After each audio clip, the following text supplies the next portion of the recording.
চোখ আরেক পাল্লায় রাখো, রাখা হবে, দেখা যাবে ওই 500 বছরের ইবাদত হালকা হয়েছে আর মুহূর্তের মধ্যে আল্লাহর দেয়া একটা চোখের নেয়ামত ভারী হয়ে গিয়েছে।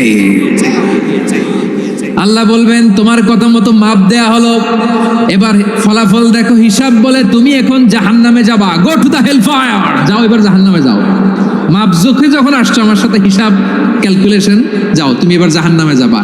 এবার লোকটা কাচুমাচু করে বলে আল্লাহ আমি বুঝি নাই, আল্লাহ আমি বুঝতে পারি নাই, খেয়াল করি নাই, তুমি আমারে ক্ষমা করো, তুমি আমারে মাফ করো।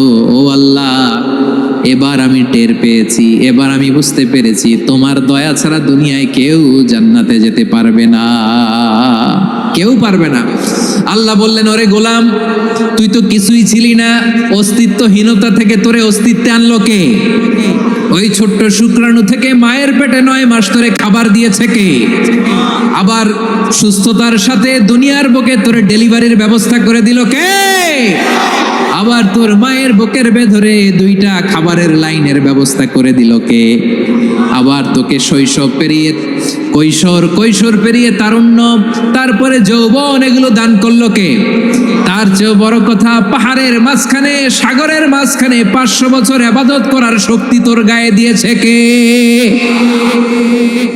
এই সাগরের মধ্যে লোনা পানি, লবণের পানি মুখে দেয়া যায় না, সেখান থেকে আমি পাহাড়ের ভেতর থেকে মিঠা পানির ব্যবস্থা করে দিলাম, ওই জায়গায় তোরে রিজিকের বন্দোবস্ত করলো কে?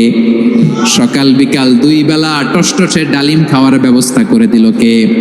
তোর আবদার ছিল আল্লাহ আপনি আমারে সেজদারত অবস্থায় রুহু কবজ করবেন, তোর শেষ আবদারটাও পূরণ করেছে কে? ও গোলাম আমার রহমতের তুলনায়, আমার নেয়ামতের তুলনায় তোর 500 বছরের ইবাদতের কোনো ওজনই হবে না। গোটা বিশ্বের কেউ কোনোদিন আমার জান্নাতে ঢুকতে পারবে না আমি আল্লাহর দয়া ছাড়া। ওয়া রহমানুর রহিম, তিনি দয়াময়, তিনি মেহেরবান। জিব্রাইল আলাইহিস সালাম বিশ্বনবীর এই লম্বা হাদিসটা যখন শোনালেন, আমি যা যা বলছি এটা বিশাল এক হাদিসের অনুবাদ, বললেন